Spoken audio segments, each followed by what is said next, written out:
Jemi rikthyer në pjesën e dytë të Scan Live, do diskutojmë tani për pushtetin vendor sepse janë negaluar edhe raportet mbi të ardhurat e në total pushtetit vendor të 61 bashkive që kanë rezultuar në rënje. Më gjërësisht do diskutojmë me zotin Agruna Xhimali, drejtori i Institutit për Bashkitë Shqiptare. Zoti Xhimali, mirë se erdhët. Faleminderit Thesa.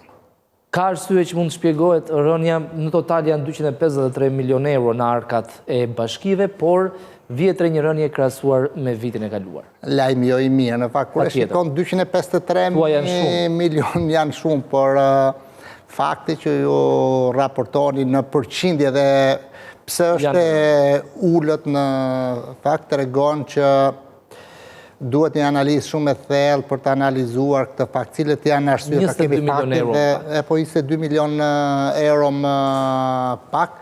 Për këtë nivel ekonomik që kanë njësitë e qeverisjes vendore, krijojnë një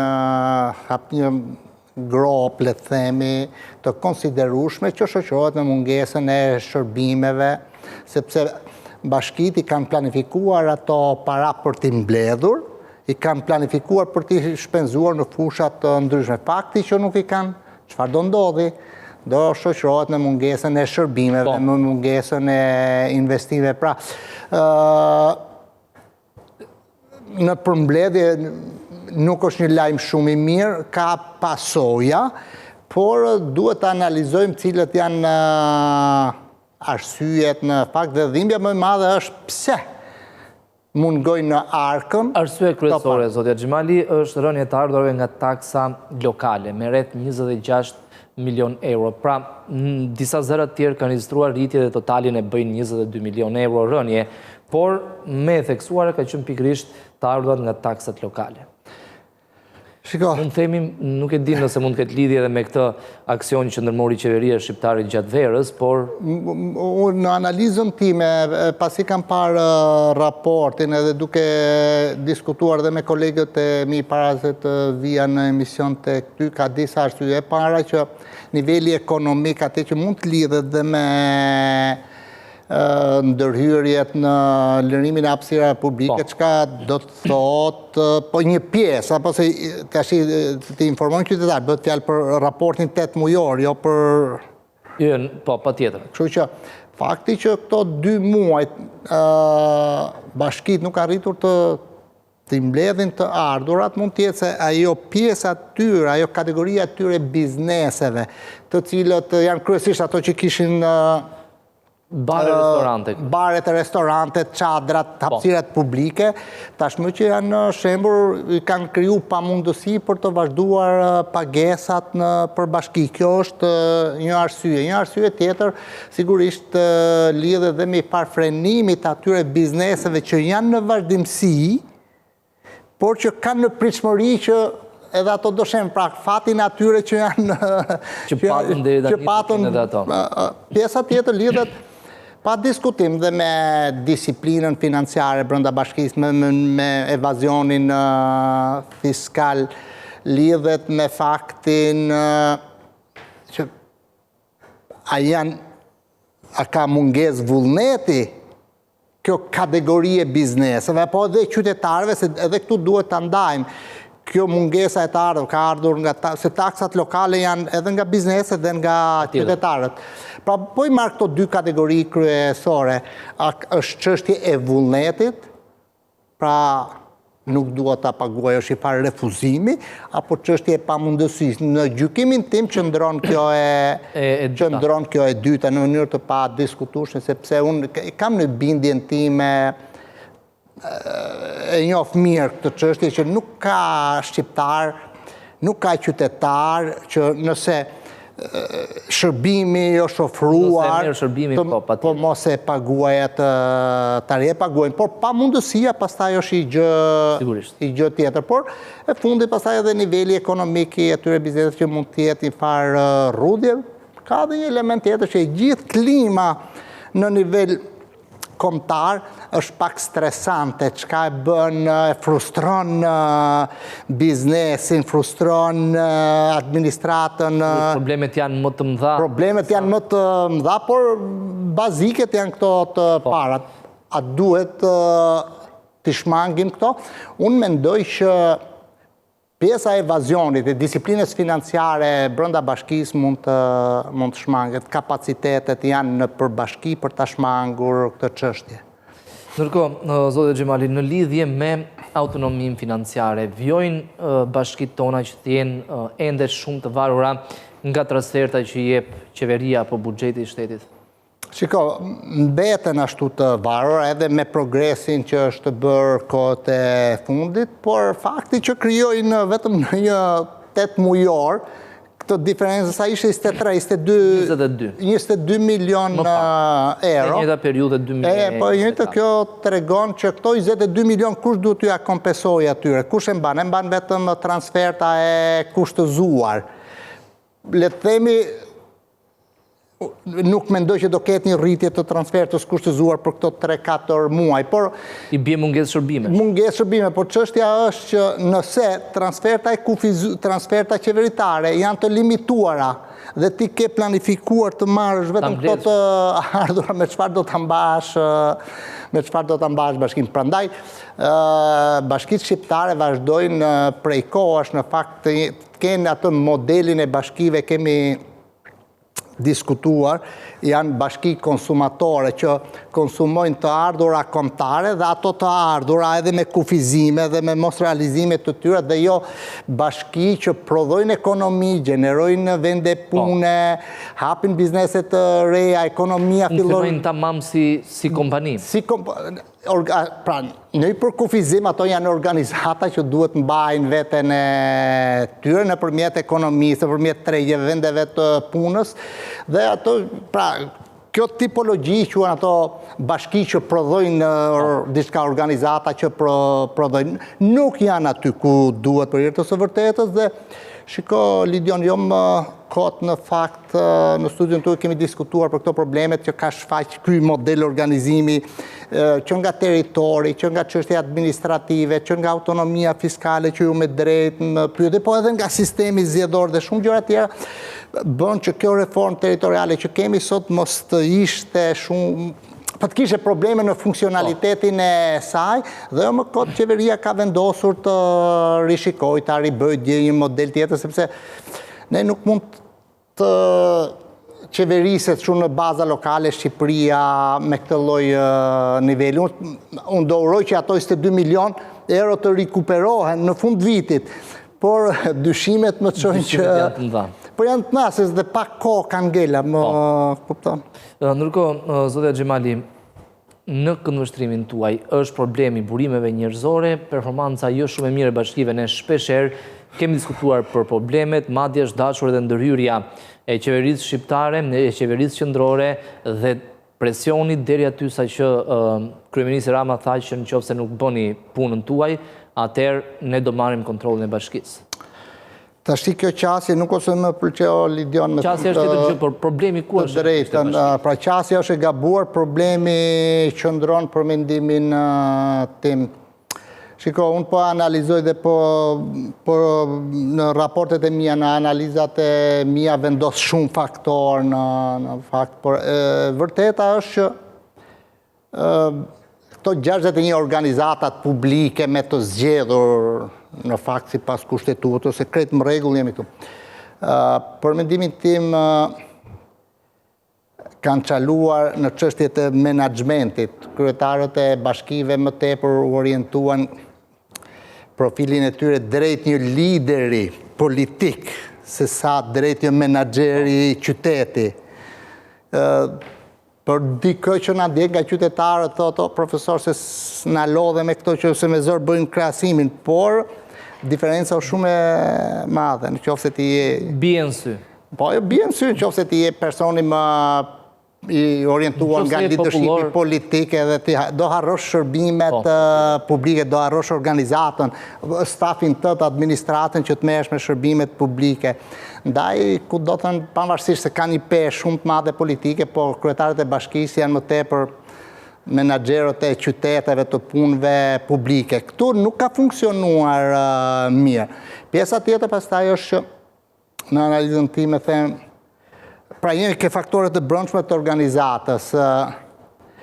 janë shumë të afiluar, kanë shumë qasje politike, administrata shumë e politizuar, këshillat jo shumë funksionale, që do thotë aspekti teknike administratës me vullnetin politik nuk janë në sinergji në shërbim të qytetarëve. Kjo krijon edhe pasiguri brenda organizatës në raport me qytetarët, po krijon edhe një qasje tjetër mos besueshmërinë e qytetarëve ke kjo organizatë. Këto janë gjithë... Ashtu është i problem. Këto janë një organizatë politike, administrata politike, këshilli politik. Këto mbrojnë interesat asaj organizatës brenda boksit, brenda asaj zyrës bashkisë, edhe harrojnë shërbimet, prandaj zbehet edhe vullneti qytetar për të qenë pjesëmarrës, për të paguar, për të rritë edhe besimin. Po, ne kemi kryetarin tonë, siç funksionon vendet, kemi këshillin tonë, kemi zgjedhur vetë, ndjejmë detyrimin për të angazhuar si qytetar, për të paguar taksat, edhe biznesi e bën këtë. Pra kjo ndjesia për këto organizatat që në këtë pikë që gjërat nuk janë aty ku duhet. Por, mos harro, duhet ta lidhim edhe me klimën e përgjithshme. Shumë e acartë, shumë e politizuar, ekonomia në shkallë kombëtare nuk është shumë e mirë. Çmime tregjet, sepse nuk duhet ta shikojmë bashkinë si një ishull të izoluar në politikat e koezionit social. Janë të gjitha bashkë lidhen dhe me politikat qendrore. Prandaj unë gjithmonë kam thënë që Shqipëria ka nevojë për politika më të qeta qendrore. Për shembull, kur shikoj një parlament të merrshëm, të zhurmshëm aty. Po, ai model kreti vjetër në fakt, ti je sigurt se ajo ndikon edhe tek organizata tjera më poshtë, pra tek bashkitë në këtë rajo, transmetohet kudo. Edhe kemi atë përplasjen pastaj midis rrymave të ndryshme. Por ka gjë që dhe të themi që janë krejt pa buxhet e pa para dhe këtë nuk mund ta themi. Të themi që s'kanë burime njerëzore, unë këtë nuk mund ta... Pase kanë edhe më shumë se ç'duhet. Shiko, kanë.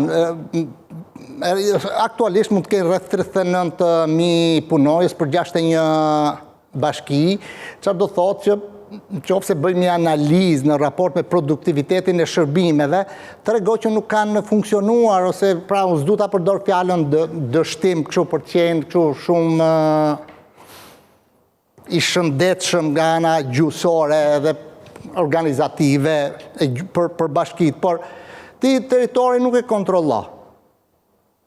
Agjenci mjedisi, agjenci qendrore, agjenci lokale. Ti rendi nuk ke se çfarë ti bën fare, polici bashkiake pa polici bashkiake. Ti me shërbim në ujësjellësit nuk po kontrollon gjë dhe s'po shërbimi pastaj. Pra, ti pyet asetet nuk po i mbrot. Ti menaxhimin e plerave të mjedisit, pra menaxhimin e mbetjeve nuk po bën. Atëherë pyetja që shtron natyrshëm është, por çfarë bëjnë këto 39, kjo trupa prej 39.000 punojësish?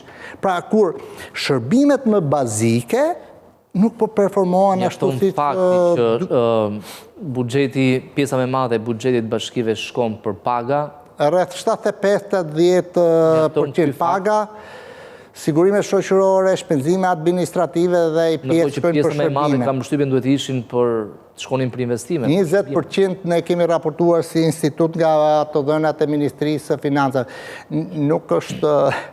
Nuk është korrekte, në fakt, dhe vetë kryeministri disa herë ka ndërmarrë aksione, jo për këto reforma, dhe për edhe vite më parë ka thënë do shikojmë dhe numrin e punojë, për cilën me drejt unë kam thënë që, shiko, duhet ta studiojmë këtë çështje, edhe pse unë pajtove me shqetësimin, por Lidion, janë institucionet të pavarur me buxhetin e tyre, ato vendosin vetë. Po. Tashmë, a mund të themu që unë jam tashmë pro me ministrin për të gjetë formula për të ndërhyrë. Shiko, jam në lidhje të mesme midis asaj që thotë kryeministri dhe asaj që kërkojnë bashkitë. Duhet ta rregullojmë çik më tepër me ndërgjegjësimin e leadershipit, të menaxherëve të qyteteve, sepse nëse do vi puna pastaj që qeveria do të thotë sa dhe kritere për 10.000 banor, kaq popullsi, ti çfarë do të bësh? Do të themi prap ne, unë i pari ka cënu autonomin. Por vetë bashkiakët duhet të jenë më të ndërgjegjshëm dhe nuk shkon kjo punë kështu. Zotja Xhemali, ne në intervistën e fundit, para se të përfundonte sezoni i kaluar, folëm për nevojën e një reforme të re territoriale administrative dhe Kryeministri Rama me fillimin e sezonit të ri e njoftoi një reformë të tillë, tha që fillimisht numri i deputetëve duhet të ulet në 101, paralajmëroi si reformë territoriale ashtu edhe një reformë zgjedhore. Në lidhje me territorialen që na intereson më shumë, si duhet, kam përshtypjen e keni krijuar një ide tuajën se si duhet të ndahet Shqipëria? Shiko, unë kam studiuar këtë çështje prej shumë vite, se jam marrë me këtë punë, kam pas angazhimet e mia edhe në vendet e tjera ku diskutohet reforma territoriale. Unë mendoj që reformat të tilla nuk bëhen shpesh në vendet e Evropës. Studiohen 10 vite për të bërë një herë dhe rezultojnë gjatë. Kjo jona bëri 10 vite nevojitet në tjetër. Po, pra, tash çdo 10 vite kjo prish memorien institucionale, memorien juridike, memorien administrative, raportet sociale, historinë, traditën, i prish për hir të së vërtetës, të themi gjërat ashtu siç janë, sepse nëse sot do vendos një institucion nga pikpamja administrative në Dibër, nesër e çon në Durrës, pas nesër e çon nga Pogradeci në Korçë, nga Korça në Berat.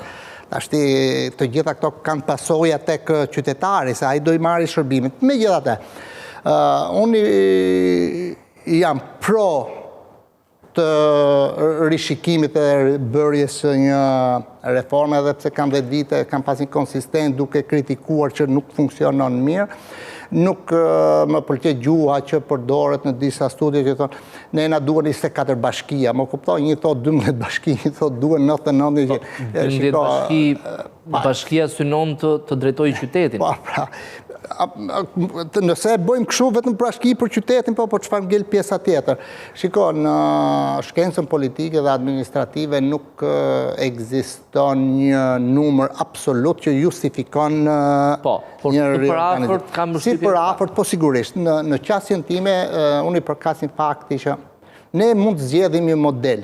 Për shembull, historia e Shqipërisë në këto 100 vite të paktën ka bërë disa reforma territoriale, administrative, lokalitete, fshatra, komuna, bashki, rreth e qarë, pra ka pas disa harta politike dhe administrative.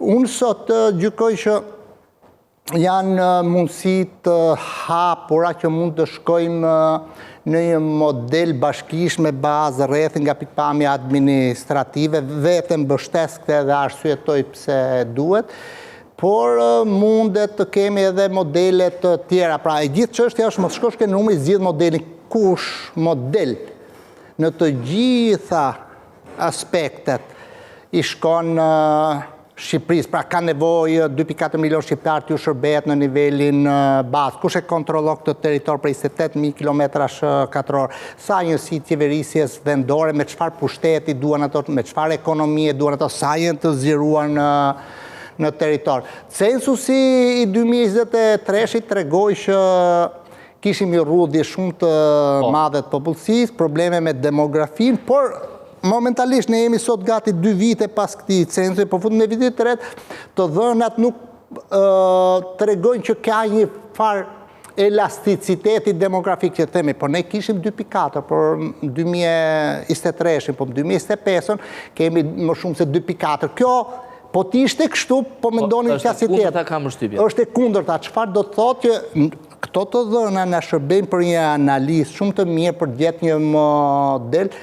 Por nuk është thjesht çështje numri, Lidion, më tepër është një kombinim logjikash dhe arsyesh nga pikpamja territorit, nga pikpamja eficiencës ekonomike, se ju me drejt pyetni që ja, ne këto bashki kemi sot, po nuk kanë eficiencë ekonomike, mbase kanë kriju dhe probleme në këtë drejtim. Duhet pas sistemi i financave dhe ajo që shumë e rëndësishme, shumë pak preket, ju e përmendët pak më parë dhe sistemi zgjedhor. Po si do t'i zgjedhim këto?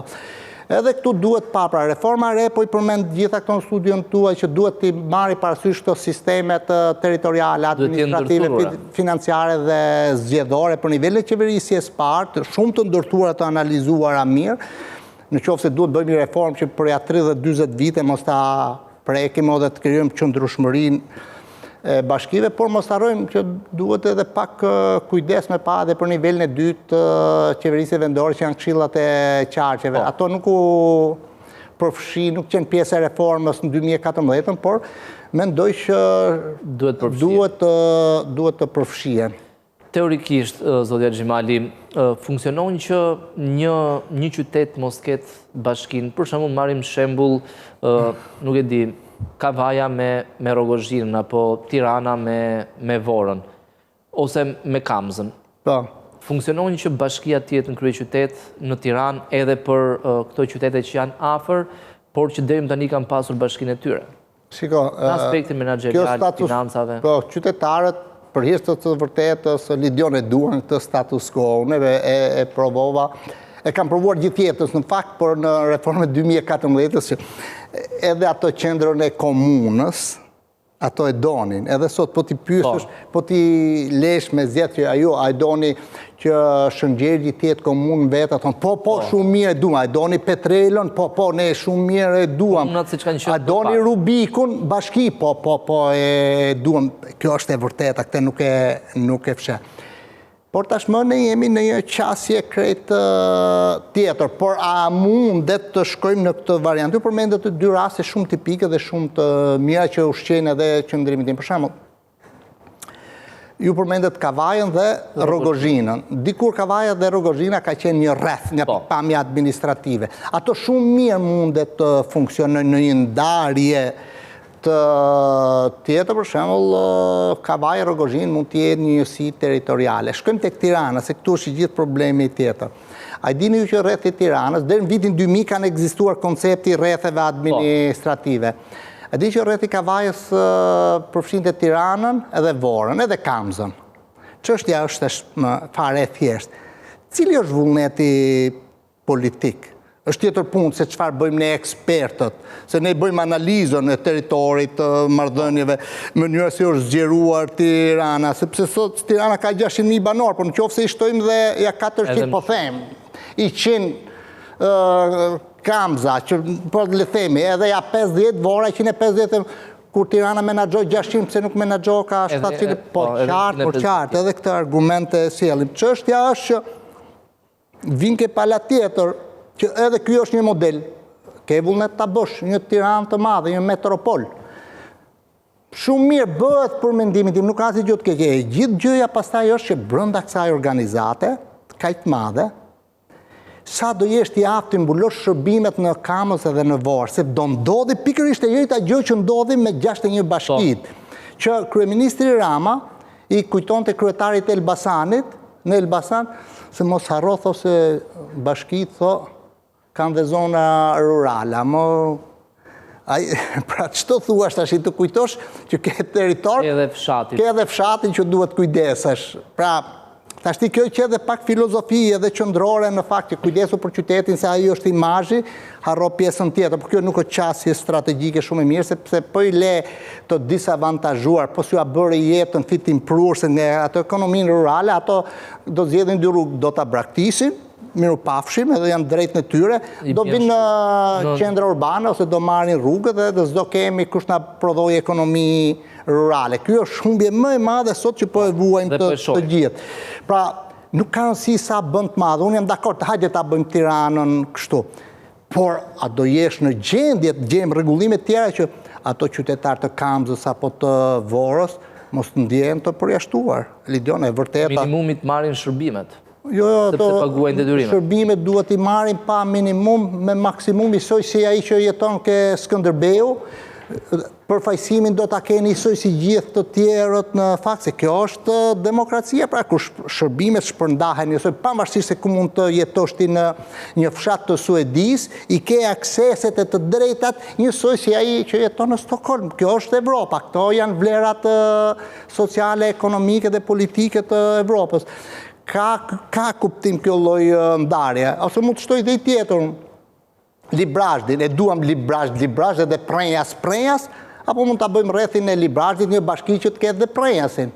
E përfshim. E përfshim rregull, po shkojmë dhe në Elbasan, çfarë na duhet? Peqini, Po Pusteci më shumë, Korça menaxhonte. Mirë, pra, edhe në Elbasan mund të ndodhi, edhe në Delvin, gjitha, ku do mund të kemi, shkojmë në Shkodër, le të themi, e duhem Shkodër, apo e duhem dhe Vaun e Dejes, bashkangjit me Shkodrën, edhe kemi rrethin Shkodër. Po Vaun e Dejes, çështja është, çfarë do bësh ti me këtë Vaun e Dejes, sepse këto nuk duhet të trajtohen këto njësi, tashmë kështu terciare apo sekondare në shpërndarjen e shërbimeve. Kjo reformë që kemi sot e solli këtë lloj akumulimi, përqendrimi ekonomik, politik. Nevojitet në tjetër. Ashtu, ka nevojë të rishikohen këto gjëra. Zotja Xhemali, ta mbyllim edhe me aktualitetin. Për 5 bashkit pritet dalë data nga presidenti për zgjedhjet e reja, ndërkohë është komplikuar disi çështja me Bashkinë e Tiranës. Kur pritet në opinionin tuaj të realizohen zgjedhjet? Shiko, për 3 bashkit e para, Mat, Berat dhe Tepelen, të cilët vakanca është deklaruar që në shkurt apo në... Për shkak se kryetarët morën pjesë në listën. Janë drejtën e tyre ata. Këtu shkelja e afateve ligjore është flagrante fare. Skandal. Ato zgjedhjet duhet ishin bërë prej kohësh. Janë shkelur të gjitha afatet. Qeveria do të kishte kërku presidentit të dekretonte i datë zgjedhjesh, zgjedhjet duhet kishin përfundu. Kemi 2 bashkit e fundit, Vlora dhe Cërriku. Vlora dhe dorëheqjen, Cërriku bë ministër, këto janë në kohë në fakt.